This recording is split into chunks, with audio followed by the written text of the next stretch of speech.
Al-Tufail bin Amr al-Dausi. Allahumma ijalhu ayatan tu'inuhu ala mayan wi minal khair. Ya Allah, berikanlah untuknya satu tanda kekuasaan yang dapat membantunya mengerjakan kebaikan yang telah ia niatkan. Salah satu doa Rasul Shallallahu Alaihi Wasallam untuknya. Al-Tufail bin Amr al-Dausi adalah pemimpin kabilah Daus pada masa jahiliyah. Dia adalah salah satu sosok pemuka Arab yang berpengaruh dan salah seorang tokoh yang terhormat. Tungku tidak pernah diturunkan dari perapian baginya, dan tidak ada pintu yang tertutup baginya. Ia gemar memberi makan orang yang lapar, memberi rasa aman bagi orang yang ketakutan dan melindungi orang yang memohon perlindungan. Ditambah lagi dia adalah sosok yang beradab, cerdas dan pintar. Ia adalah seorang penyair yang memiliki perasaan yang peka dan lembut. Dia amat mengerti dengan manis dan pahitnya pembicaraan, sehingga kalimat yang diucapkannya mengandung bobot magis bagi yang mendengarnya. Al-Tufail meninggalkan rumah tinggalnya di Tihamah 3 menuju Mekah. Kala itu pergumulan masih terus berlangsung antara Rasulullah Shallallahu Alaihi Wasallam dengan para kafir Quraisy. Masing-masing pihak membutuhkan pendukung dan sahabat. Rasul Shallallahu Alaihi Wasallam berdoa kepada Tuhannya dan yang menjadi senjata beliau adalah keimanan dan kebenaran. Sedang kafir Quraisy menentang dakwah Rasul dengan segala jenis senjata, dan mereka berusaha menghalangi manusia dari beliau dengan cara apapun. Al-Tufail mendapati dirinya telah berada dalam peperangan itu tanpa persiapan apapun dan ia turut serta di dalamnya tanpa sengaja. Ia tidak datang ke Mekah dengan tujuan ini, dan tidak ada dalam benaknya urusan Muhammad dan Quraisy. Satu daerah pinggir laut di Jazirah Arab yang sejajar dengan Laut Merah. Dari sini maka dimulailah sebuah hikayat yang tak pernah terlupa bagi Al-Tufail bin Amr al-Dausi. Mari kita simak kisah ini, karena ia adalah sebuah kisah yang aneh. Aku tiba di Mekah. Begitu para pemimpin Quraisy melihatku, mereka mendatangiku dan mereka menyambutku dengan begitu mulia. Dan mereka memposisikan diriku dengan begitu terhormat. Lalu para pemimpin dan pembesar mereka berkata kepadaku, "Ya Tufail, engkau telah datang ke negeri kami. Ada seorang di sini yang mengaku bahwa ia adalah seorang nabi yang telah merusak urusan dan mencerai-berai persatuan serta jamaah kami. Kami khawatir ia dapat mengganggumu dan mengganggu kepemimpinanmu pada kaummu sebagaimana yang telah terjadi pada diri kami.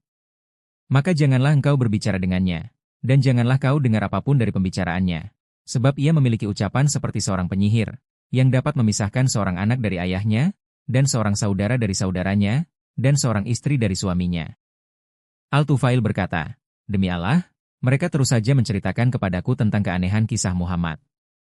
Mereka membuat diriku dan kaumku menjadi takut dengan keajaiban perilaku Muhammad. Sehingga aku pun bertekad untuk tidak mendekat kepadanya, dan untuk tidak berbicara atau mendengar apapun darinya.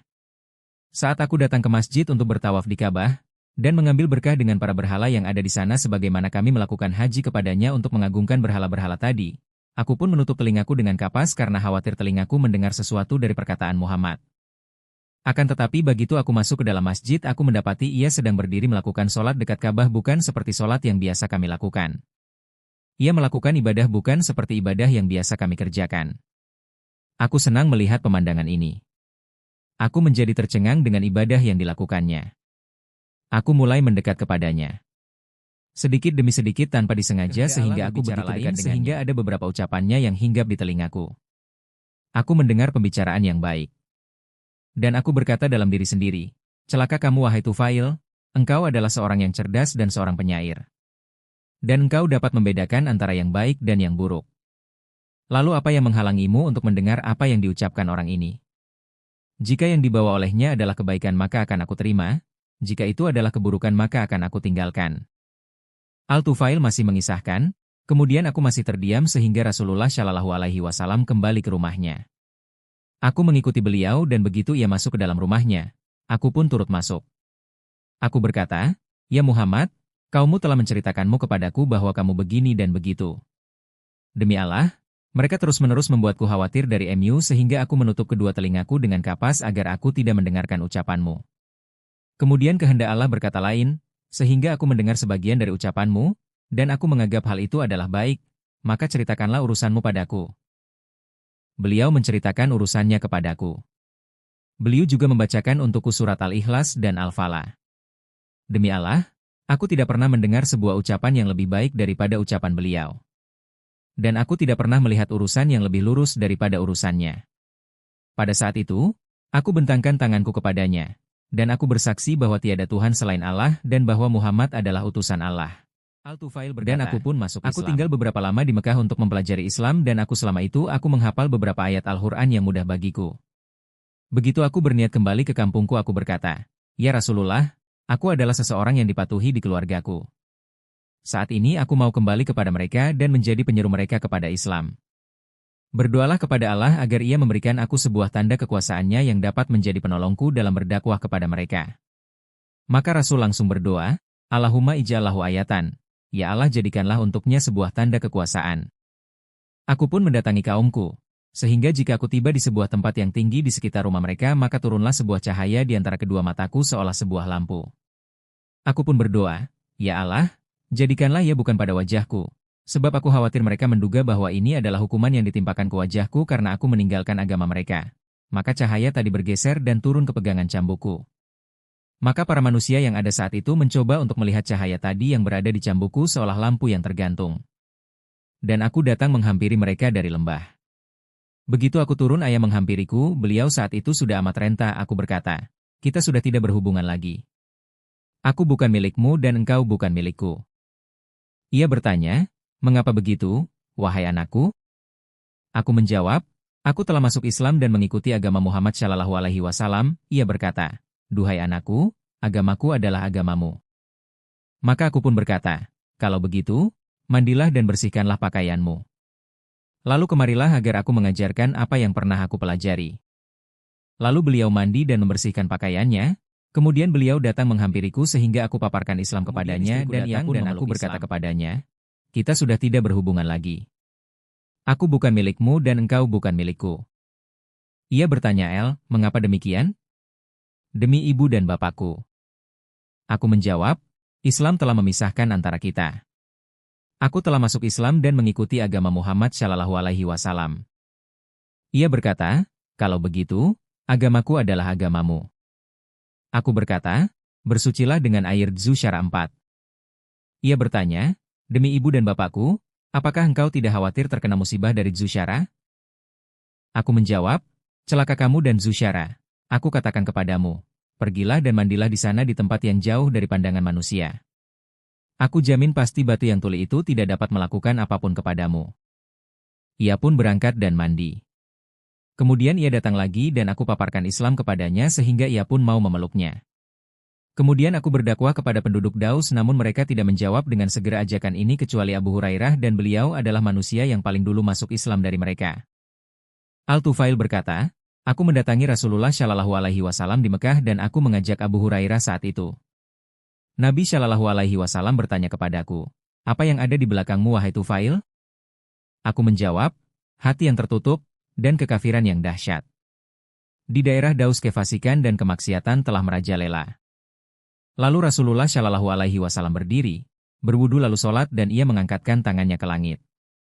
Abu Hurairah berkata saat itu, ketika aku melihat beliau melakukan hal itu aku khawatir beliau mendoakan kaumku sehingga mereka dapat binasa. Maka aku pun berkata, 'Ya kaumku.' Akan tetapi Rasulullah Shallallahu Alaihi Wasallam berdoa, 'Ya Allah berilah petunjuk bagi kaum Daus. Ya Allah berilah petunjuk bagi kaum Daus. Ya Allah berilah petunjuk bagi kaum Daus.' Lalu beliau menoleh ke arah Tufail seraya bersabda, 'Kembalilah ke kaummu dan berlaku haluslah kepada mereka dan ajaklah mereka memeluk Islam.' Aku masih saja terus berdakwah di daerah Daus hingga Rasulullah Shallallahu Alaihi Wasallam berhijrah ke Madinah. Meletuslah perang Badar, Uhud, dan Handak. Aku datang menghadap Nabi dengan membawa 80 kepala keluarga dari daerah Daus yang telah masuk Islam dan menjalankan keislamannya dengan baik.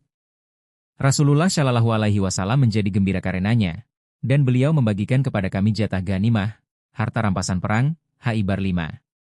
Lalu kami berkata, 'Ya Rasulullah, jadikanlah kami pasukan tempur sisi kanan dalam setiap peperangan yang kau lakukan. Dan jadikanlah semboyan kami, mabrur.' Al-Tufail masih berkisah, aku terus mendampingi Rasulullah Shallallahu Alaihi Wasallam hingga beliau menaklukkan Mekah. Aku pun berkata, 'Ya Rasulullah, kirimlah aku ke Dzulkafain sebuah berhala milik Amr bin Hamamah sehingga aku dapat membakarnya.' Rasul pun mengizinkan Tufail untuk melakukan itu. Dan ia berangkat menuju berhala itu dengan sebuah pasukan yang terdiri dari para kaumnya. Begitu ia sampai di sana dengan tekad bulat untuk membakar berhala itu. Rupanya banyak wanita, pria dan anak-anak yang menunggu datangnya musibah bagi diri Tufail. Mereka juga menunggu datangnya petir jika Tufail berani mendekat kepada Zulkarnain. Akan tetapi Tufail terus mendekat ke arah berhala itu dengan disaksikan oleh para penyembah berhala. Ia menyalakan api amarah di hatinya, seraya membacakan mantra. Wahai Zulkarnain, aku bukanlah termasuk para penyembahmu, kami lahir lebih dahulu daripada dirimu. Aku akan mengisi api dalam hatimu. Seiring api melahap berhala tersebut, maka terlahap juga kemusyrikan yang ada di kabilah Daus. Seluruh kaumnya masuk ke dalam Islam dan mereka melaksanakan keislamannya dengan baik. Al-Tufail bin Amr al-Dausi setelah itu terus mendampingi Rasul Shallallahu Alaihi Wasallam hingga beliau kembali ke sisi Tuhannya. Begitu kekhalifahan diserahkan kepada Abu Bakar As-Siddiq, Al-Tufail meletakkan diri, pedang dan anaknya untuk taat kepada Khalifah Rasulullah Shallallahu Alaihi Wasallam. Al-Tufail berangkat dalam barisan terdepan kaum muslimin untuk memerangi Musailamah al-Kadzab. Dan ia ditemani oleh anaknya yang bernama Amr. Saat dalam perjalanan menuju Al-Yamamah, Tufail bermimpi dan ia berkata kepada para sahabatnya, "Aku mendapatkan sebuah mimpi, tabirkanlah oleh kalian mimpi tersebut untukku." Para sahabatnya bertanya, "Apa mimpimu itu?" Ia menjawab, "Aku bermimpi bahwa kepalaku dicukur, dan ada seekor burung keluar dari mulutku, dan ada seorang wanita yang memasukkan aku ke dalam perutnya. Dan anakku, Amr mengejarku dengan cepat namun ada penghalang di antara kami." Para sahabatnya berkata, "Mungkin akan membawa kebaikan." Tufail berkata, "Demi Allah aku telah mencoba mentakwilkannya. Adapun kepalaku yang tercukur itu berarti bahwa ia akan terpotong. Sedangkan burung yang keluar dari mulutku maka itu adalah ruhku. Adapun wanita yang memasukkan aku ke dalam perutnya adalah bumi di mana aku dikuburkan. Aku berharap dapat terbunuh sebagai syahid. Sedangkan anakku yang mengejar diriku itu berarti bahwa ia juga mencari kesyahidan seperti yang akan aku dapatkan jika Allah mengizinkan, akan tetapi ia akan mendapatkannya pada kesempatan selanjutnya." Dalam peperangan Al-Yamamah seorang sahabat agung yang bernama Al-Tufail bin Amr al-Dausi tertimpa ujian yang begitu besar, sehingga ia jatuh tersungkur sebagai seorang syahid di medan perang. Sedangkan anaknya yang bernama Amr masih terus berperang sehingga sekujur tubuhnya penuh dengan luka dan telapak tangan kanannya putus. Ia pun kembali ke Madinah dari Al-Yamamah tanpa ayah dan telapak tangannya. Amr bin Tufail datang menghadap. Saat itu Umar sedang mendapat makanan, dan banyak orang yang berada di sekelilingnya. Umar mengajak semua orang tadi untuk menikmati makanannya. Amr menolak undangan makan itu. Umar lalu berkata kepadanya, "Apa yang terjadi denganmu? Apakah engkau tidak mau makan karena merasa malu karena tanganmu?" Ia menjawab, "Benar, ya Amirul Mukminin." Umar berkata, "Demi Allah, aku tidak akan mencicipi makanan ini hingga ia tersentuh oleh tanganmu yang buntung itu. Demi Allah tidak ada seorang pun di kaum ini yang sebagian anggota tubuhnya berada di surga selain kamu." Maksudnya adalah tangan Amr. Impian untuk mendapatkan syahadah, mati syahid, terus membayangi Amr sejak ia berpisah dengan ayahnya.